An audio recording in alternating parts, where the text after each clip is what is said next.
Hey, Fina here. Welcome back to Fina Reads. Today I want to talk with you about the series that I'm in the middle of. So you better sit down, get comfortable, get a drink, maybe a strong one, get something to eat. That might take a little bit. I want to start off with the series that I'm in the middle of that I definitely want to continue. Then series that I definitely want to continue, but the next book is not quite out yet. And series that I'm contemplating of continuing, where I just don't know quite yet, and where I would love your suggestions if you've read the series, if it's worth continuing. All right? And that's a whole mix of, it's not just fantasy, it's fantasy, sci-fi. There's a bit romance and a bit one thriller series in there, or crime thriller. I never know. One of those. And let's just get started. Starting off with Dune, a classic sci-fi series. I've read Dune and Dune Messiah. And next up is Children of Dune. I think next up is Children of Dune. I think that's number 3. Anyway, I'm in the middle of that. I definitely want to continue. I'm actually contemplating if I should switch over to German rather than English, because I feel, especially in Messiah, I felt I missed quite a bit because I didn't get the subtext of all the political conversations and dialogue that is going on. It sounds like it's something that I should read between the lines, but I'm not sure I'm getting everything I should be getting. I could also read way too much into it. Either way, I definitely want to continue with the series because I love the setting of Arrakis. I loved in the first book, especially the whole talk about how do you preserve the water? How can you actually enhance the water reservoir so you can make it in a habitable planet? Like these types of discussion, and then the whole political intrigue. I love that in both Messiah and in the first Dune book. I'm here for it. I definitely want to continue. It just will take a little bit of time because Dune feels like one of those books that you need to be in the mood for because the writing style is not as accessible as some other books are. And I definitely do want to be in the mood for reading it and not force myself, because that would definitely take the fun out of it, especially with Dune. So I'm excited to continue, but that might just be a series that will take a little bit of time. The next series that I'm in the middle of is Drist. I don't know if there is a name for the overarching 33-book series, but I finished the first trilogy. Not the first published, but the actual first trilogy. So I started at the very beginning, which is, I think, the Dark Elf trilogy, starting with Homeland, and then I read the first 3 books. And if I remember correctly, a lot of people actually start not with that trilogy, but with the Icewind Dale trilogy. And I've also hear a lot of people saying that that is supposed to be the best trilogy in that entire set. What I like about R.A. Salvatore is that it's not a 33-book thing, but that he broke it up into individual trilogies that, while they're fitting the overarching storyline of Drist, they have their own story arcs within the trilogies, which makes it a lot more manageable than having to figure out 33 or however many books there are right now, 34, I don't know, 30-something books. And the first 3 books were all in the 300 and a little bit page realm, so they are really easy to handle. It's not difficult. It's really accessible fantasy. It's actually pretty standard fantasy with elves, or dark elves in that regards, dwarves, humans. So a lot of very typical fantasy tropes. And so far, I enjoyed it. I mean, it's not a 5-star read for me, enjoyment, but it's enjoyable enough that I definitely want to continue and see where Drist's journey goes. The next one is a romance series. I know I'm completely mixing things up here. It's all over the place. Nothing is planned in these videos. Not really, at least. And that's the Romantic Escapes series by Julie Kaplan. I've read the first book, The Little Cafe in Copenhagen. I've read it in German, but it's a UK author, I think English speaking. I'm pretty sure it's UK. And she has currently 8 books out, and they are all something like The Little Something in Tokyo and The Little Tea Shop in blah, blah, blah. I think actually that's the same book. The Little Tea Shop in Tokyo. Or The Little Cafe, The Little Brooklyn Bakery is book number 2. They are all kind of in that theme, and it feels like they are all with similar characters. And I haven't started book 2 yet, but it's one of those great books that you want to read between other epic things, right? Because it's easy read, it's really soft and nice and chill romance. So I enjoyed the first book a lot. The characters were well fleshed out and it was just cute, heartwarming and cute. And that's all I need from a romance. So I'm definitely excited to continue with that and use that actually kind of as fillers in between when I read other things. Another series that I'm in the middle of for years now. I've started the series a long, long time ago, and I actually want to reread them. And I got some of those in English because it's a German author, and I read them in German back then. The world is called Zamonien. The author is Walter Mörs, and that's where you see my German comes out. I cannot Americanize this, but his stories are just quirky. It's a made-up world with made-up characters, and he writes all of his books not from his perspective, but he writes them from the perspective of an author writing the books of the world. And the author lives in the world. So it's more, the author himself is Hildegunst von Mythenmetz. I don't know what the English translation calls him, but that's in the German one. He is the author of those books, and he actually writes them as non-fiction books, stories that really happened, which adds a really nice quirk to it. And all of the books have drawings in them, and it's just such a fun write, and it's made so clever with how the world is set up and what's happening. And there are a lot of books in this world. I think we're at 10 books right now, plus or minus. Not all of them have been translated yet, but the first ones definitely have. And not all of them are, when you have usually a fantasy series, they are all interconnected somehow. There are some that you can completely read as standalone. So the first one being the 13.5 Lives of Captain Bluebeard is a standalone, essentially. It's 13.5 short stories of the life of Captain Bluebeard. And I don't know if that is actually a thing in the US, but in Germany, Captain Bluebeard is known to tell lies and exaggerate, tales from a fisherman. I think that's kind of how you would translate that. But they're known to exaggerate things. So that's the setup of this book, that he is telling his life story in a manner of exaggeration. And it's just such a fun read. I love those books so much. And I have 2 more here. I know there are 2 more about to come out over the next years, but I have 2 here that I haven't read yet and that I definitely want to read. And as I said, I hope I find time for that. I actually want to reread a bunch of those books. Next up, Gunmetal Gods. I have a review for book 1. I'll put that whichever side it is. I'm bad at this stuff. Is Gunmetal Gods. The book 2, Conqueror's Blood, is already out. I really liked his fast-paced writing style, and I'm hoping that there's no more problematic scenes in book 2, because then it becomes problematic. But overall, I really like his fast writing style. I love his fast-paced exploration of the world, and I hope book 2 helps with taking care of some of the issues that I had with book 1 and using all of the characters and all of the worlds that he introduced and actually make it an epic fantasy story. Next up is also a series that is, I don't know how many books, but that's how it is with thrillers, I feel, that you always have a detective or someone that you follow along, and then there are books and books and books and books. This particular one is from a Scandinavian author, Jo Nesbø, and I've read the first book, which plays actually in Australia, which is interesting.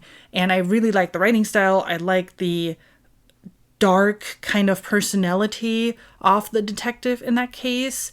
And yeah, I want to continue that. It's one of those series. I like thrillers. I like them, especially if they are dark and like in the psychological thriller realm. And if it's a serial killer that messes with your mind and stuff like that. So authors that I like in that genre are Karen Slaughter. I like Yrsa Sigurðardóttir. I'm probably butchering that name right now. It's an Icelandic author. She is amazing. I like Kathy Reiss. I love the Bones TV show too. I might make a video about that because I can't recall them right now. But there are a lot of great authors where I just like the series. I like that you can read them out of order. You don't necessarily have to read them in order. They are in general, right, with all of those thriller books, they are in and itself contained in its one case. It's only if you want to see the growth of the main character, right? They have their own story that stretches across all of these books. So with Jo Nesbø in this case, I'm actually trying to read it in order so I can see what's happening with him and how he grows and what's happening with his life. So that's one of the thriller series that I'm in the middle of and hope to continue actually rather soon. Next up is the Shadow Histories. I've talked about that before because I've read book 1, which is a declaration of the rights of magicians. It's a long title. It's a very slow book. There's not a lot of action happening, and it's really more about the dialogue between all of those people. And what I really like about it is it's all real characters from what I've Googled so far. So I'm not an expert in French Revolution, so I actually didn't know that. And I realized that after I read the book that the majority of the characters that the author is using are real characters. So she basically used the real history, told it the way it happened, but added magical realism to it. And I find this so fascinating, even though it is super slow. I find that so fascinating that I definitely want to read the second book, which is A Radical Act of Free Magic, which continues in that same French Revolution and Jamaican slave uprising era. And yeah, I cannot wait to continue. So now let's talk about the 2 series that I'm in the middle of that have books coming out, one later this year and the other one early next year. One is Black Sun. Boy, that was the first book. Holy schmoly, this was good. And that was one of the first books that I've read after my long hiatus of reading, after my 5 years of reading break. I read it pretty much when it came out, and I remember I was actually thinking I don't want to buy it because the cover freaked me out with the bird coming out of the face and such. But I'm so glad I did. That was definitely one of my favorite reads from last year. I really like the different fantasy storyline. I like that. I think it's South American influence. I apologize. I forgot which country it was from. But it has, South American influence from the mythology. The characters are so well built. I loved every single one of them. The beginning of the book, the end of the book, everything. It was just great. I'm still thinking if I should reread it. I think book 2 comes out in March next year or April, somewhere around that time frame. And I'm not sure yet if I will reread book 1 or if I will just watch a review, because it hasn't been that long. So I kind of still remember what was going on and kind of remember the characters and the overall storyline, but I might have to reread it again just so I can get to book 2. Oh, we'll see. Anyway, not that I don't have enough books to read. And the other one is The Bone Shard Daughter. I didn't like it as much as I like Black Sun. I think I gave Black Sun 5 stars and Bone Shard Daughter 4 stars. I liked it enough though, and it ended on such a cliffhanger. Well, cliffhanger. It's not really a cliffhanger, but it ended at a point in the story where I was like, wait, what? So I need to continue. There were some, I felt, time inconsistencies in that book, especially with the reveal at the end. So I do want to read book 2 to figure out if I misunderstood something or if there's really something going on. But best animal companion in the world in this book. I didn't like what's her name? The girl, the Bone Shard Daughter. I didn't like her POV as much, but I definitely liked the guy with the animal companion. And as I said, I'm terrible with names. I have no clue what they were called. But if you've read the book, you know exactly who this is. But I love the slow reveal of parts of the storyline. I found the magic system, while disturbing, I found it still very interesting. And again, animal companion. He was fun.